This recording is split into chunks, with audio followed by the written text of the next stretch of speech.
Bismillahirrahmanirrahim. Assalamu alaikum dear students. I am your Urdu teacher Ms. Zareen Salim. Today we will learn about Urdu grammar. Take out your Urdu Qaido Insha. Page number 5. प्यारे बच्चों, जैसा कि पहले हम पढ़ चुके हैं कि बामायनी लफ्ज़ को कलमा कहते हैं। कलमा की 3 इक़साम हैं, इस्म, फ़ेल और हर्फ। क्या आप लोग पहले पढ़ चुके हैं? इस्म किसको कहते हैं? किसी भी शख्स, चीज़ या जगह के नाम को इस्म कहते हैं। हमारे इर्द गिर्द कोई भी शख्स हो, किसी भी चीज़ का नाम हो या किसी भी जगह का नाम हो, वो इस्म कहलाता है।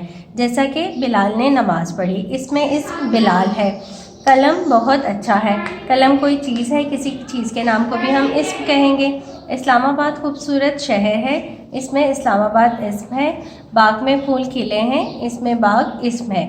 इसका मतलब ये कि किसी भी शख्स, चीज़ या जगह के नाम को हम इस्म कहते हैं। इन जुमलों में बिलाल, कलम, इस्लामाबाद, बाग इस्म है, क्योंकि ये किसी भी शख्स या चीज़ जगह के नाम हैं। सेकंड हेडिंग है हमारी फ़ेल। किसी भी काम के करने या होने को जाहिर करने को फ़ेल कहते हैं। हम जो काम करते हैं, कोई भी एक्शन करते हैं, हम उसको हम फ़ेल कहते हैं, यानी कि वर्ब कहते हैं। खतीजा ने ख़त लिखा, यहाँ पर लिखना, ख़त को लिखना फ़ेल है। बच्चे खाना खा रहे हैं, खाना खाना फ़ेल है। खिलाड़ी मैच खेलेंगे, मैच का खेलना फ़ेल है, किसी काम का करना है। किसान खेतों में हल चलाते हैं, चलाना, किसी काम का चलाना या करना फ़ेल कहलाता है। इन जुमलों में लिखा, खा रहे हैं, खेलेंगे, चलाते हैं फ़ेल है, क्योंकि ये किसी काम के करने या होने को जाहिर कर रहे हैं। यानी कि अब आपको मेरी बात समझ आ रही है कि किसी भी काम का करना फ़ेल कहलाता है। जैसे किसी शख्स, चीज़ या जगह के नाम को हम इस्म कहेंगे, और कोई शख्स अगर कोई काम कर रहा है तो उसको हम फ़ेल कहेंगे।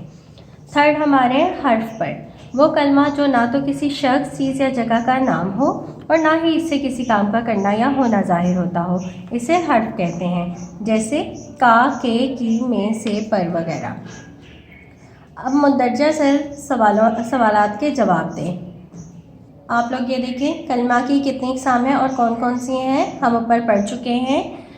इस्म, फ़ेल, हर्फ। इस्म किसे कहते हैं, ये मैं आपको पहले से बता चुकी हूँ। किसी भी शख्स, चीज़ या जगह के नाम को इस्म कहते हैं। जैसे अहमद, किताब, कुर्सी, किसी भी चीज़ का नाम, शख्स या जगह का नाम। फ़ेल किसे कहते हैं? किसी भी काम का करना या होना फ़ेल कहलाता है। जैसे कि खतीजा ने ख़त लिखा, अहमद ने मैच खेला, हमने खाना खाया, तो ये हमारा फ़ेल है। हर्फ की तारीफ़ लिखें। का, के, की, में, से, पर ऐसे लफ्ज़ जिनका कोई मायने हो, वो हर्फ कहलाता है। नेक्स्ट पेज पे हम जाएंगे। इसमें दुरुस्त जवाब के सामने टिक का निशान लगाएं। कलमा की इक़साम है, क्या 2 इक़साम है? नहीं। क्या 4 इक़साम है? जी नहीं। कलमा की 3 इक़साम है। जो कलमा किसी शख्स, चीज़ या जगह का नाम हो, उसे क्या कहते हैं? फ़ेल कहते हैं? जी नहीं। लफ्ज़ कहते हैं? नहीं। उसको इस्म कहते हैं। किसी भी शख्स, चीज़ या जगह के नाम को इस्म कहते हैं। जो कलमा किसी काम को ज़ाहिर करे, उसे क्या कहते हैं? इस्म, नो। हर्फ, नहीं। लफ्ज़ भी नहीं कहते, उसको फ़ेल कहते हैं। क़वाइद के लिहाज से पर है, पर क्या है? क्या पर इस्म है? नो, पर हर्फ है। अब हमारे पास है कॉलम। यहाँ हमने कॉलम मैच करने हैं। कॉलम अलिफ को हम कॉलम बे से मिलाएंगे क़वाइद के लिहाज से। अब पढ़ा हमने, यानी कि कोई काम किया, ये फ़ेल है। मैं, ये हर्फ है। कराची किसी जगह का नाम है, इसलिए ये इस्म है। बामायनी लफ्ज़ को कलमा कहते हैं। कलमा की कितनी इक़साम है? 3 इक़साम है। सरगर्मी है, दुरुस्त बयान के सामने टिक और गलत बयान के सामने क्रॉस का निशान लगाएं। बामायनी लफ्ज़ को कलमा कहते हैं। क्या ये ठीक है, ये गलत? ये ठीक है, दुरुस्त है। कलमा की 5 इक़साम है। नो। कलमा की 3 इक़साम है।